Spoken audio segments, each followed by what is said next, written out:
Alors, la dernière mission consistait à comparer deux choix de financement, à savoir un emprunt et un financement par crédit bail. Alors, l'emprunt était donc de 150 000 euros au taux de 4% pour une durée de 5 ans et la modalité de remboursement était l'annuité constante. Donc, j'ai d'abord déterminé mon annuité et ensuite, grâce à l'annuité, c'est-à-dire grâce au fait que le décaissement était le même chaque année, j'ai pu déterminer mes intérêts, ensuite mes amortissements, c'est-à-dire le remboursement, et donc j'ai fait effectuer mon emprunt, mon tableau d'emprunt. Pouvez-vous me refaire la formule de l'annuité constante, s'il vous plaît?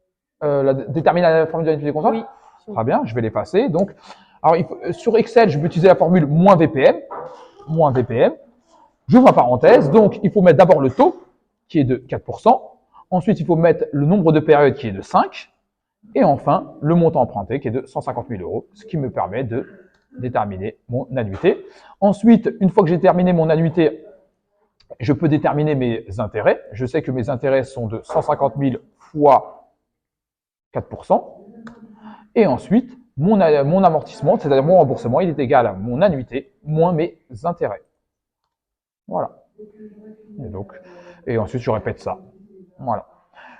Une fois que j'ai effectué ça, j'ai fait mon tableau de flux de trésorerie, et donc ce qui me permettait d'obtenir mes FNT, et donc ma vanne au taux de 10% est de 25 985,14 euros. Et pourquoi il y a une économie d'IS sur les intérêts? Alors, les intérêts sont ceux du tableau de remboursement d'emprunt, et en fait, les intérêts sont une charge financière qui fait diminuer le résultat. Le fait que le résultat diminue, ça nous permet de payer moins d'impôts. Donc, par exemple, pour les 6 000 euros, j'ai une économie d'IS de 25%. Je vous redonne le calcul, 6 000 fois le taux d'IS. Et donc, j'obtiens mes 1 500 euros. Et donc, je fais la même chose pour chaque année. Une fois que j'ai déterminé ma vanne pour l'emprunt, je vais faire la même chose avec le crédit bail. Alors, le crédit bail est une location avec option d'achat. Et donc, pareil, j'ai fait la même chose, j'ai déterminé mes FNT et à la fin, j'ai obtenu une vanne de 33 629,08 euros. D'accord. Et pourquoi il y a une économie d'IS sur les loyers? Alors, c'est la même raison que l'économie d'IS sur les charges d'intérêt. Les loyers sont une charge d'exploitation de 31 000 euros chaque année et donc on obtient une économie d'IS de 25% de cette charge locative. D'accord. Et pourquoi il y a une perte d'IS sur les dotations? Alors, il faut savoir que lorsqu'une entreprise est propriétaire d'une immobilisation, elle peut amortir chaque année.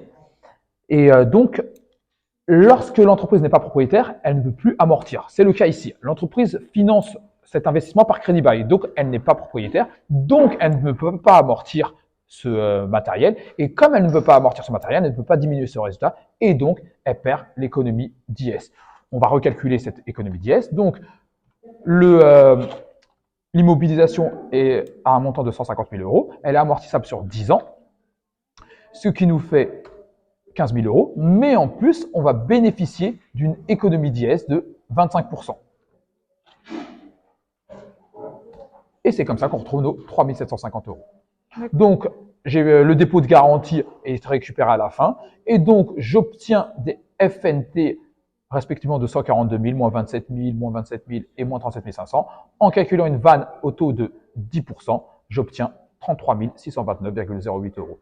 Donc, il faut privilégier le financement par crédit bail par rapport au financement par emprunt.